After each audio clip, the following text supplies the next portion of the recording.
Welcome back to Mindful Influences.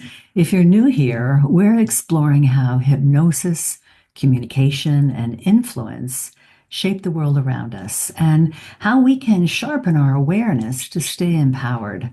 So today, we're pulling back the curtain on something fascinating and maybe a little unsettling for some people.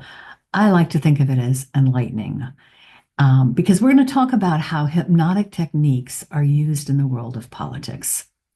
Now, when we think of hypnosis, we tend to imagine a swinging watch or a stage performer asking someone to cluck like a chicken on the stage. But here's the thing.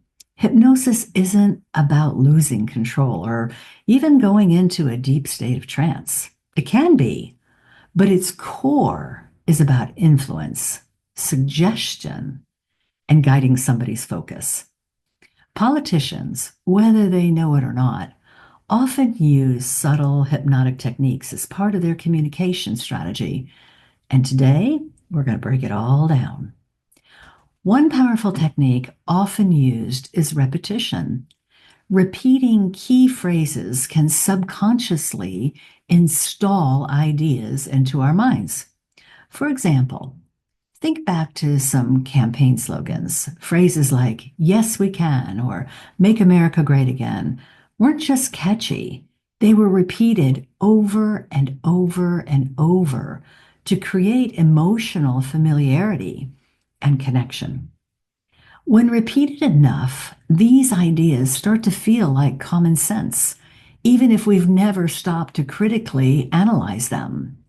Repetition is how your subconscious mind learns. And there's another tool, emotional anchoring. So this involves linking an idea or a message with strong emotions, things like hope or fear or pride. For instance, a candidate might deliver a triumphant speech filled with inspiring music and patriotic imagery and emotional stories. You see this all the time. They'll have sad family members or veterans come on stage and tell their story. All of these kinds of things create an emotional anchor.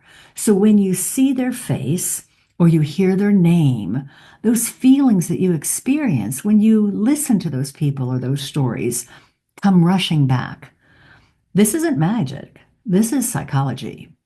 So next up on the scale is we have something that NLP people, neuro-linguistic programming, call pacing and leading.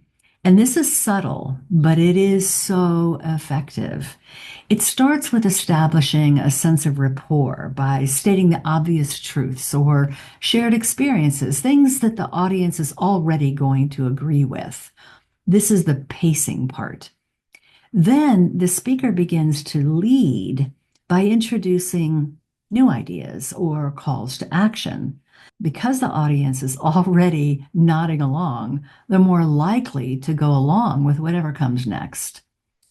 So, for example, a speaker might start with a relatable statement saying, "We all care about our children's future," because we all want that, right?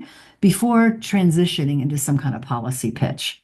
So I want you to think about how often you see political figures start speeches by saying something like, "We're all here tonight because we care about our country," or "You work hard, just like every American family." That's not filler. That's pacing. Once they have you agreeing early on, it's easier to steer you in that direction.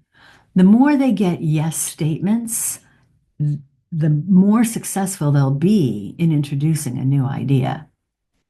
So, why does all this matter? These techniques can be incredibly persuasive, but they're not inherently good or bad. What's important is awareness. So, the next time you're watching a political speech or a campaign ad, pay attention. Are you being swayed by logic and evidence? Or are you being guided by emotional anchors, repetition, or pacing? Remember, influence isn't inherently manipulative. but it sure can be. So, if you want to take this a step further, here's a challenge for you this week. Watch a political speech, especially one that you might find on the opposite side of the aisle, and or an ad, a speech or an ad, and try to spot at least one of these techniques in action.